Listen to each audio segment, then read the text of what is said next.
Hi, this is Donna Body of Delos with the WordPress tip. Today we're going to be talking about the media and text block in the block editor and also how you can find out a list of all the different blocks which are available to you. Here we have a new post in the block editor. And when you get to the point where you want to add a new block, you have this plus sign, which you can click on to see a list of blocks.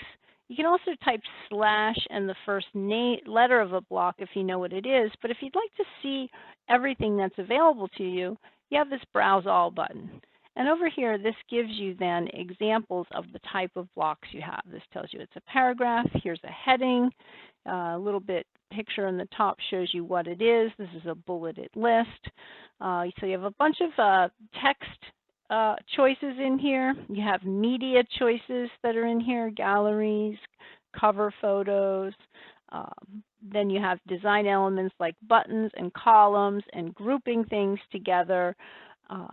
Widgets, embeds like forms and YouTube videos.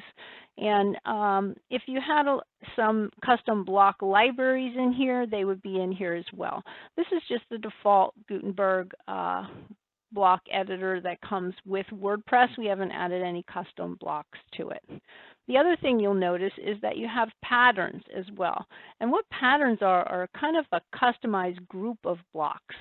So for example, we're looking at buttons. Here is a 2-button block. The normal button block just gives you 1 button.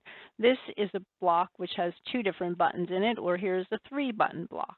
So there are some patterns here, and again, this is constantly being updated. If you wanted something that was quick and easy, I want to automatically have 2 columns of text with 2 images.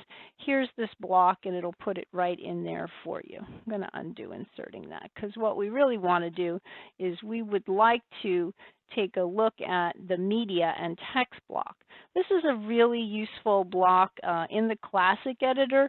It was often difficult to line up a picture on one side and text on the other side, and this gives you an easy way to do that. So what you have is text on one side, a media area on the other side, and again, all blocks work in the same way in that there are block controls in the toolbar, and when the block is selected on the right-hand side, you have various options for the blocks as well. So let's go to the media library, and we're going to select a picture that we want, and then over here we're going to type our content. This would be the text.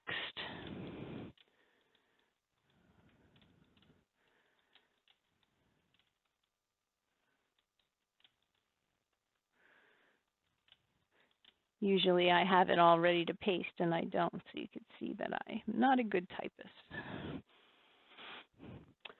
You have various options on the text over here. You can, let's say I wanted to italicize the text by highlighting it and doing that. This is just a paragraph that's in this side.